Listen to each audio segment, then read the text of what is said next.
Hello everyone, welcome back to my YouTube channel. I hope you are doing well. আজকে আমি কিন্তু নতুন একটা রেসিপি নিয়ে আপনাদের সামনে আবার হাজির হয়ে গেছি। রেসিপির নাম হচ্ছে কি রাগি দোসা। এখন চলুন দেখা যাক মা কি করে রাগি দোসাটাকে বানাতো। রাগি এটা হচ্ছে কর্ণাটকের খুব ফেমাস। এটার রাগি আমরা শুকিয়ে নিয়ে রোদ্দুরে দিয়ে তারপর এই থেকে আমরা মেশিনে যেমন গম মেশিনে ভাঙা সেরকম এটাও মেশিনে নিয়ে গিয়ে আমরা ভাঙিয়ে এর থেকে আমরা আটা বার করি। দেখুন এটাকে অনেকটা শস্যের মতন দেখতে লাগে, কিন্তু শস্যটা হচ্ছে কালো, এটা হচ্ছে লালচে লালচে। এই রাগি মেশিনে দেওয়ার পরে এরকম আটা বেরিয়েছে। তিনজনের জন্য কত পরিমাণে নিচ্ছ রাগি? ওটা একটা আন্দাজ করে নিতে হবে, যে যেরকম খাবে সেরকম। এখন তুমি কত নিয়েছো? আমি এই গোল হাতাটায় আমি চার হাতা নিলাম। এই রাগির আটাটায় আমি পেঁয়াজ ছোট করে কোচানো ছিল, পেঁয়াজ মেশাচ্ছি। তারপরে লঙ্কা ছোট ছোট করে কাটা ছিল, লঙ্কাও এর সঙ্গে মেশাচ্ছি। তারপরে ধনে পাতাটাও এর সঙ্গে মিশিয়ে এবার আমি যেমন গোলা রুটি করে সেরকম গোলা রুটির মতন এটা গুলবো। নুন দেবো, পরিমাণ মতো নুন দেবো, যে যেরকম নুন খায়। তারপরে গোলা রুটি যেরকম বানায় সেরকম আমি এটা জল দিয়ে গুলবো। কত পেঁয়াজ নিয়েছো? পেঁয়াজটা পরিমাণ মতো, যদি বেশি পেঁয়াজ খাও বেশি পেঁয়াজ দেবে, কম পেঁয়াজ খেলে কম পেঁয়াজ দেবে। আমি যা পেঁয়াজ কাটা ছিল তার অর্ধেকটা নিয়েছি। ওই যে কত পেঁয়াজ সেটাই জিজ্ঞেস করছি। একটা পেঁয়াজ নিয়েছি এইটুকুনি আটার মধ্যে। এই আটাটার মধ্যে আমি 1 স্পুন 1 টেবিল স্পুন, হ্যাঁ 1 টেবিল স্পুন নুন দিচ্ছি। তারপরে জল দিয়ে গোলার পরে দেখতে হবে যে নুনের পরিমাণটা ঠিক আছে কিনা, যেরকম খায়। তারপরে যদি কম হয় আর একটু নুন মেশাতে হবে।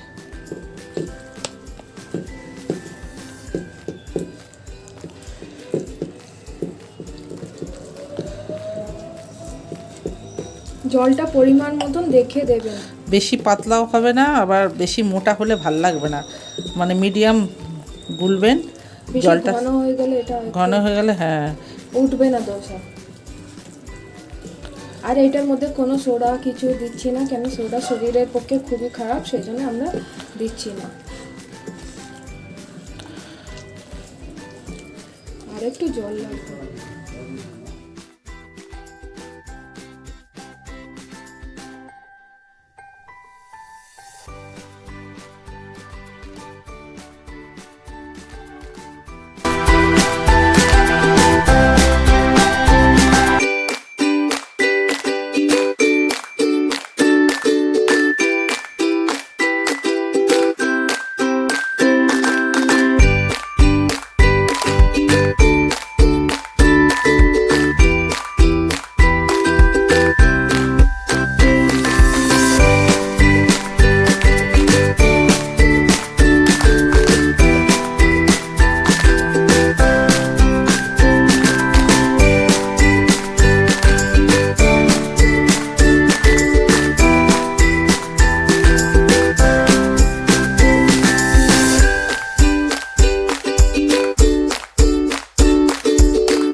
ইয়াম্মি রাগি দোসা কিন্তু রেডি হয়ে গেছে। এটার টেস্ট কিন্তু খুবই ভালো খেতে, আর এটার সাথে কম্বিনেশনে ঘি বা বাটার নিয়ে খেতে পারবেন। এই কম্বিনেশনটা কিন্তু খুবই ভালো লাগবে।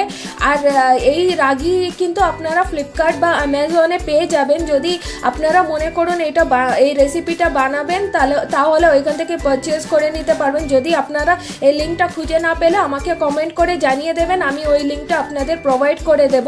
আর এই রেসিপিটা কিন্তু খুবই ভালো অ্যান্ড আপনারা ট্রাই করে দেখবেন। আরেকটা কথা বলতে চাই কি, যারা সুগার পেশেন্ট আছো বা যারা ওয়েট লস করতে চান তাদের পক্ষে কিন্তু এই খুব একটা ভালো রেসিপি অ্যান্ড ভালো ব্রেকফাস্ট রেসিপি আমি বলতে চাই। এখন আমাদের সুন্দর একটা ব্রেকফাস্ট রেসিপি রেডি হয়ে গেছে, ওইটা হচ্ছে রাগি দোসা। ইয়াম্মি দোসা আমাদের রেডি হয়ে গেছে। আর আপনাদের টেস্ট করে জানাবো কি এই দোসাটা খেতে কেমন হয়েছে। দেখুন পারফেক্ট হয়েছে, পুরো ক্রিস্পি, কি সুন্দর এইটা তৈরি হয়েছে। আর আপনাদের টেস্ট করে এখন জানাবো কি এটা খেতে কেমন।